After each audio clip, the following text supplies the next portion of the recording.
The ruins movie के चालू होते ही हम एक लड़की को एक गुफा के अंदर देखते हैं जो कि बहुत डरी हुई होती है। जल्दी उसे कोई चीज़ घसीटते हुए अंदर खींच लेती है।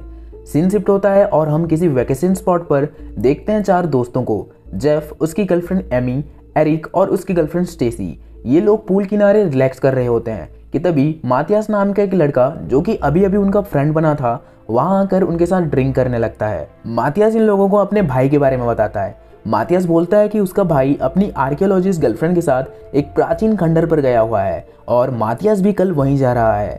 मातियास बोलता है कि अगर तुम लोग चाहो तो कल मेरे साथ वहां चल सकते हो। मातियास बोलता है कि वहां जाकर काफ़ी मज़ा आने वाला है क्योंकि वो जगह काफ़ी प्राचीन है और उसका किसी भी नक्शे में आज तक कोई जिक्र ही नहीं है। जिसके बाद ये लोग भी उसके साथ जाने के लिए काफ़ी एक्साइटेड हो जाते हैं। वो रात वो उसी जगह पर बिताते हैं और अगली सुबह मातियास और उसके दोस्त उस खंडर तक जाने का नक्शा बना लेते हैं और एक गाड़ी रेंट लेकर वहां तक जाने का सोचते हैं। पर उस गाड़ी का ड्राइवर उनसे बोलता है कि वो नहीं जाएगा क्योंकि जिस जगह की बात ये लोग कर रहे थे वो काफ़ी खतरनाक था। पर उस ड्राइवर को ये लोग कुछ पैसे देकर मना लेते हैं। जिसके बाद ये ड्राइवर इन लोगों को एक जंगल में छोड़ देता है क्योंकि इसके आगे अब गाड़ी नहीं जा सकती थी और इन्हें अब पैदल वहां से जाना होगा। मातियास को वहां अपनी भाई की जीप भी दिखती है। जिसके बाद ये सभी अपने बनाए मैप को देखते देखते उस प्राचीन मंदिर जैसी खंडर पर पहुंच ही जाते हैं।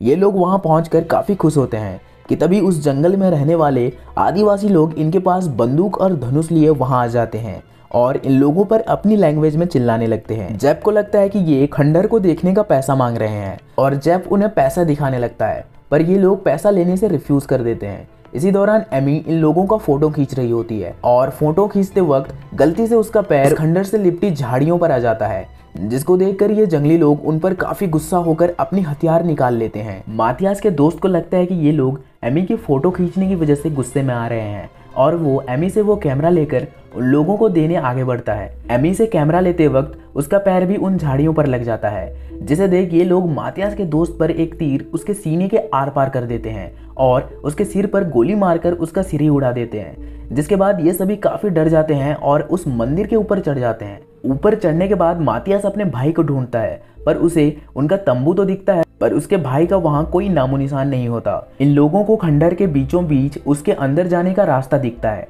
पर उसके अंदर जाने के लिए उन्हें रस्सी बांधकर नीचे उतरना होगा।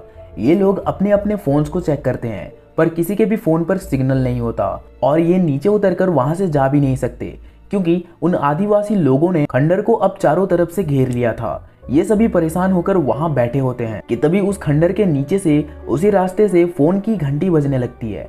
मातियास बोलता है कि ये मेरे भाई का रिंगटोन है और उसका मोबाइल एक वर्ल्ड फोन है जिसपे कहीं भी नेटवर्क आता है, इसका मतलब वो लोग नीचे हैं। ऐसा बोल मातियास उस रस्सी को अपने शरीर पर बांधकर उस रास्ते के जरिए नीचे उतरने लगता है और एक रोलर के जरिए जेफ और एरिक रस्सी को धीरे धीरे ढील दे रहे होते हैं। पर थोड़ी ही दूर नीचे उतरने के बाद वो रस्सी मातियास के वजन को झेल नहीं पाती और रस्सी टूट जाती है, जिससे मातियास काफी ऊपर से उस खंडर के नीचे गिर जाता है और उसकी रीढ़ की हड्डी टूट जाती है। जिसके बाद वो चारों और भी ज्यादा परेशान हो जाते हैं।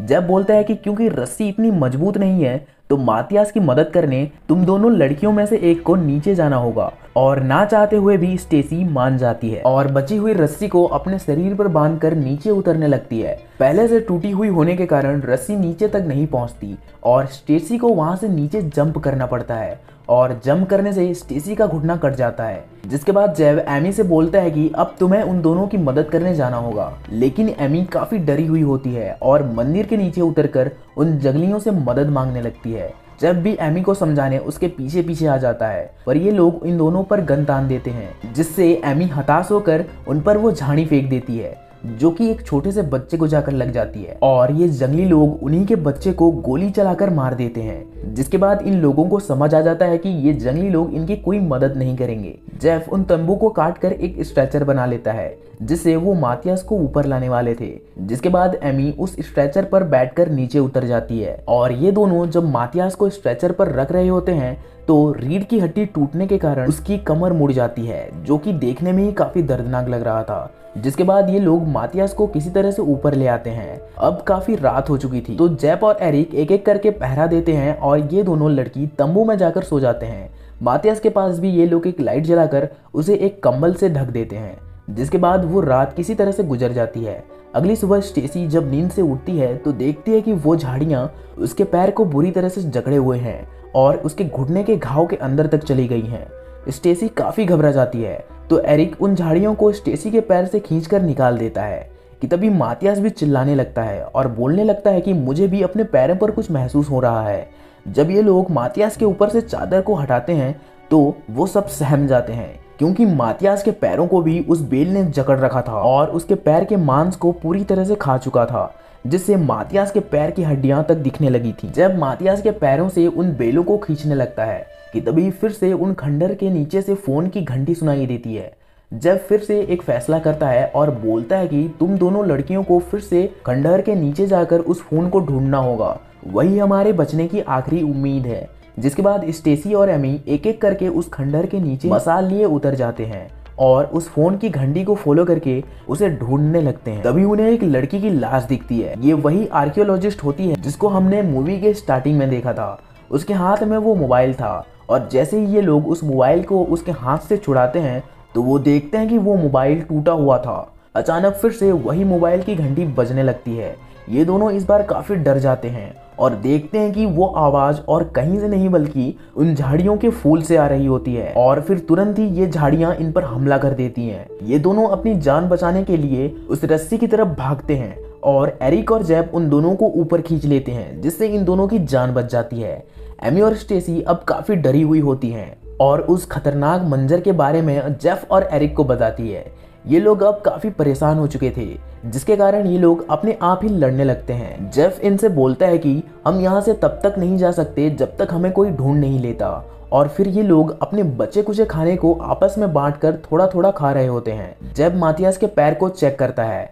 जेब एक मेडिकल स्टूडेंट था और बोलता है कि अगर मातियास के पैर को बोन इन्फेक्शन हो गया तो जल्द ही वो दम तोड़ देगा, हमें उसके पैर को काटना होगा। एरिक और एमी इस बात को मंजूर नहीं करते हैं, पर मातियास खुद उसके पैर को काटने का मंजूरी दे देता है। जिसके बाद दोनों लड़कियां तंबू के अंदर चली जाती हैं और जेफ मातियास के मुंह में एक बेल्ट दे देता है और एक पत्थर को गर्म करके उसके पैर के हड्डियों को तोड़ देता है और एक कटिंग नाइफ से उसके पैर को काट कर अलग कर देता है और एक गर्म तवे से उसके घाव को सील कर देता है।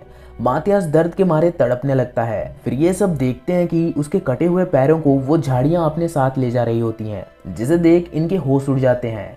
और फिर रात में जब एमी इन सब चीजों के चलते रो रही होती है तो एरिक उसकी मदद करता है और एमी उसके कांधे पर सिर रखकर रो रही होती है। तभी स्टेसी उठकर वहां आ जाती है और इन दोनों को ऐसा देखकर गलत समझने लगती है और ये लोग झगड़ा करने लगते हैं। इसी बीच उन झाड़ियों के बेल मातियास के मुंह में घुसने लगती हैं, जिसे जेफ देख लेता है और उन बेलों को उसके मुंह से हटा देता है।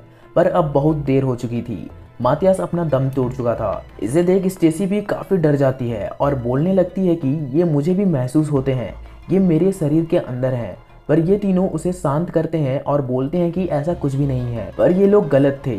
असल में सच में वो बेल स्टेसी के शरीर के अंदर अलग अलग जगहों पर थी, जिसे जब स्टेसी के चमड़े को एक चाकू से काट काट कर बेलों को उसके शरीर से खींचने लगता है और स्टेसी दर्द के मारे चीखने लगती है और उसके बाद उसका बिहेवियर ही अलग हो जाता है और वो बोलने लगती है कि मेरे शरीर पर अब भी कुछ बेल बाकी हैं, तुम प्लीज मुझे काट कर उसे भी निकाल दो। और हम देखते हैं कि वो सही थी, पर जब ऐसा करने से मना कर देता है क्योंकि स्टेसी का काफी खून पहले से बह चुका था और उसके शरीर को और काटा गया तो उसकी मौत हो सकती थी।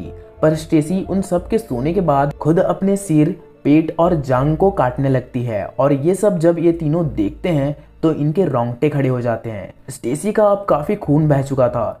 जेफ और एरिक उसे रोकने की कोशिश करते हैं, पर स्टेसी जेफ को घायल कर देती है और अचानक से वो चाकू एरिक के सीने के आर पार कर देती है, जिससे एरिक की वही मौत हो जाती है और वो खूनी झाड़ियां उसे भी खींचकर ले जाती हैं। अब स्टेसी को अपना दर्द सहा नहीं जा रहा था और वो जेफ से बोलती है कि तुम प्लीज मुझे मार दो, और जेफ ना चाहते हुए भी ऐसा करने पर मजबूर हो जाता है। अब बस ये दोनों ही बच गए थे।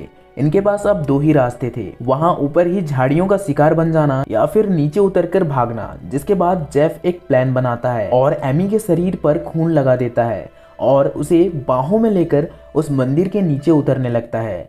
इन जंगलियों को लगता है कि वो लड़की मरी हुई है। जेफ एमी को नीचे रखकर उन्हें डिस्ट्रैक्ट करने लगता है और जैसे ही इन लोगों का ध्यान भटकता है तो जेफ एमी को चिल्लाकर भागने को बोलता है। एमी भागने लगती है और इधर ये जंगली जैब को तीर से भूनकर उसकी जान ले लेते हैं। एमी जैसे तैसे करके अपने कार तक पहुंच जाती है और वहां से कार में भागने लगती है, पर तभी हम देखते हैं कि एमी के शरीर के अंदर भी वो बेल होती है, जिससे ये साफ हो जाता है कि वो खूनी बेल अब आज़ाद हो चुकी हैं। जिसके बाद ये मूवी यहीं एंड हो जाती है। आपको ये एक्सप्लेनेशन कैसा लगा कमेंट करके बताओ और जाने से पहले लाइक और सब्सक्राइब के बटन को दबा के जाओ। मिलते हैं अगले वीडियो में।